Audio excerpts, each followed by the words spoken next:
नमस्कार दोस्तों, study PET में आपका स्वागत है।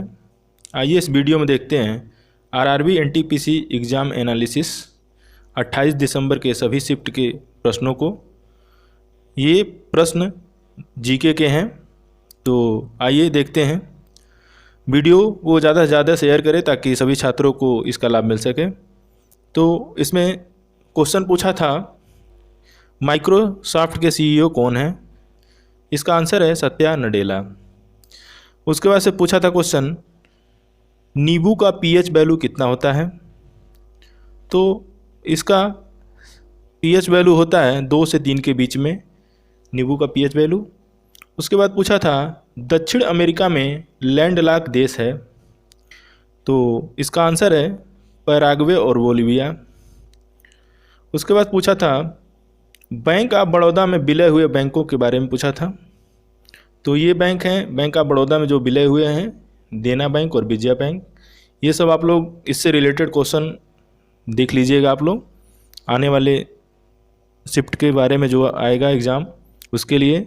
उसके बाद पूछा था, डीआरडीओ द्वारा बनाया गया रॉकेट लॉन्चर के बारे में पूछा था। तो इसका आंसर है Pinaka multi barrel rocket launcher. उसके बाद पूछा था, साबरीमाला मंदिर के बारे में पूछा था।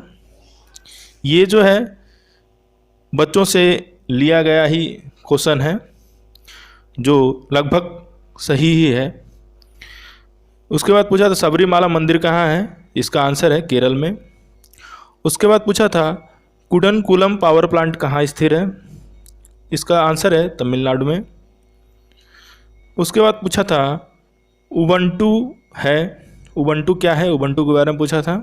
तो उबंटू एक operating system for cloud computing में है, ये कंप्यूटर का एक ऑपरेटिंग सिस्टम है।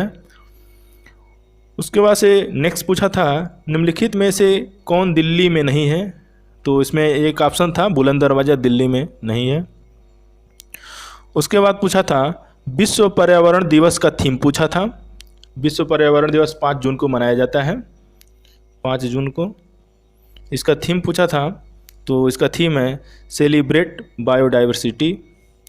उसके बाद पूछा था, पानीपत की दूसरी लड़ाई कब हुई थी? तो इसका आंसर है 1526 ईस्वी में। उसके बाद पूछा था, कंप्यूटर के दिमाग के बारे में पूछा था। तो कंप्यूटर का दिमाग इस सीपीयू को कहते हैं, जिसका फुल फॉर्म है सेंट्रल प्रोसेसिंग यूनिट। उसके बाद पूछा था, खेलो इंडिया यूथ गेम्स 2020 किस राज्य से संबंधित है? तो ये असम में हुआ था। असम के मुख्यमंत्री हैं सर्बानंद सोनोवाल। और 2021 खेलो इंडिया यूथ गेम हरियाणा में आयोजित किया जाएगा। हरियाणा के मुख्यमंत्री हैं मनोहर लाल खट्टर। उसके बाद पूछा था, सुकन्या समृद्धि योजना के बारे में। सुकन्या समृद्धि योजना जो है बेटी बचाओ बेटी पढ़ाओ के तहत केंद्र द्वारा शुरू की गई छोटी बचत योजना है। उसके बाद से कंप्यूटर में पूछा था, URL का पूर्ण रूप यानी फुल फॉर्म पूछा था। तो इसका फुल फॉर्म है यूनिफॉर्म रिसोर्स लोकेटर। आप लोग फुल फॉर्म देख के जाइएगा, फुल फॉर्म से भी 1-2 क्वेश्चन आ रहे हैं। उसके बाद पूछा था, 7 बहनों वाले राज्यों का हिस्सा है।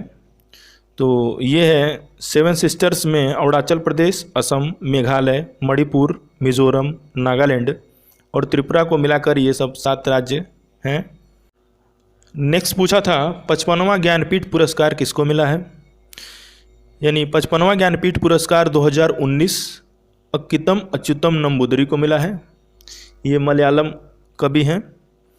उसके बाद से पूछा था, ध्वनि किसमें संचरण नहीं कर सकती है? तो ये इसका ऑप्शन नहीं मिल पाया है, तो इसको हम पूरे डिटेल में बता दे रहे हैं। तो ध्वनि जो है निर्वात में संचरण नहीं कर सकती है। द्रव गैस एवं प्लाज्मा में ध्वनि केवल अनुदैर्ध्य तरंग के रूप में चलती है, जबकि ठोसों में यह अनुप्रस्थ तरंग के रूप में संचरण कर सकती है। नेक्स्ट पूछा था, राजतरंगिणी के लेखक कौन थे? तो इसका आंसर है कल्हड़। राजतरंगिणी के लेखक कल्हड़ हैं। नेक्स्ट उसके बाद पूछा था, किस स्टेशनों के बीच पहली वंदे भारत एक्सप्रेस चली थी? तो ये है दिल्ली से वाराणसी। वाराणसी के जो सांसद हैं वो पीएम मोदी जी हैं। उसके बाद नेक्स्ट पूछा था पट्टचित्र चित्रकला किस राज्य का है? तो इसका आंसर है उड़ीसा। उड़ीसा के मुख्यमंत्री हैं नवीन पटनायक। नेक्स्ट पूछा था पृथ्वी पर एक व्यक्ति का द्रव्यमान 10 किलोग्राम है, चांद पर इसका द्रव्यमान ज्ञात करिए। तो ये इसका आंसर है द्रव्यमान समान रहेगा। द्रव्यमान कहीं घटता बढ़ता नहीं है, द्रव्यमान सेम रहता है। नेक्स्ट पूछा था राष्ट्रीय आलू अनुसंधान केंद्र कहाँ पर स्थित है? तो इसका आंसर है शिमला। उसके बाद क्वेश्चन पूछा था विषाणु के कारण होने वाला रोग। तो इसका ऑप्शन नहीं मिल पाया है, तो विषाणु के कारण होने वाले रोग के बारे में आप लोग देख लीजिएगा। उसके बाद पूछा था निम्नलिखित में से कौन एक महारत्न कंपनी है? तो महारत्न कंपनी कोल इंडिया लिमिटेड विकल्प में था, तो ये सही होगा। उसके बाद पूछा था दांडी ग्राम गुजरात के किस जिले में है? तो इसका सही आंसर है नवसारी जिला। नेक्स्ट पूछा था गोबी रेगिस्तान कहाँ पर स्थित है? तो इसका सही आंसर है मंगोलिया। उसके बाद पूछा था नेक्स्ट प्रार्थना समाज किसके द्वारा स्थापित किया गया था?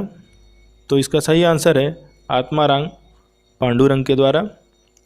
नेक्स्ट पूछा था भारत के सबसे युवा राष्ट्रपति हैं?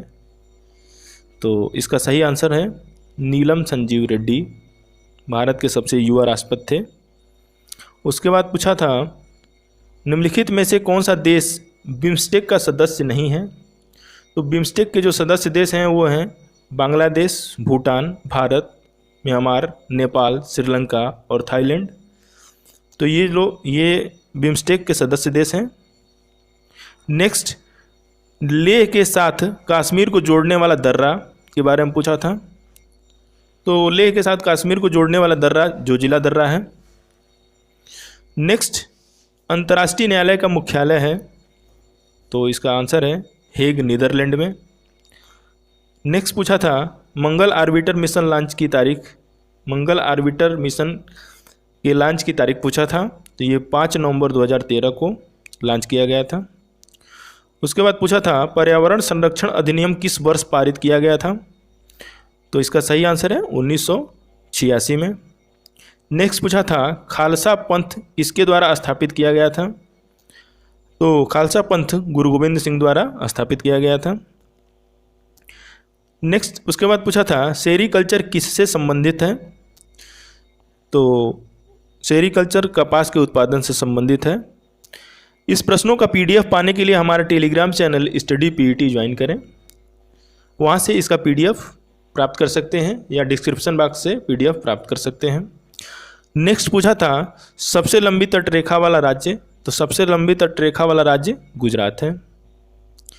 नेक्स्ट पूछा था संयुक्त राष्ट्र सुरक्षा परिषद कब स्थापित किया गया था? तो संयुक्त राष्ट्र सुरक्षा परिषद 1945 में स्थापित किया गया था। इसका पीडीएफ पाने के लिए हमारा Telegram channel study PET join करें, जहाँ से इसका पीडीएफ आप प्राप्त कर सकते हैं या डिस्क्रिप्शन बॉक्स से पीडीएफ प्राप्त कर सकते हैं। अन्य कोई सुझाव अगर हो तो आप कमेंट बॉक्स में सुझाव दे दें। इस वीडियो को ज़्यादा से ज़्यादा शेयर करें ताकि अन्य छात्रों को भी इसका लाभ मिल सके। धन्यवाद।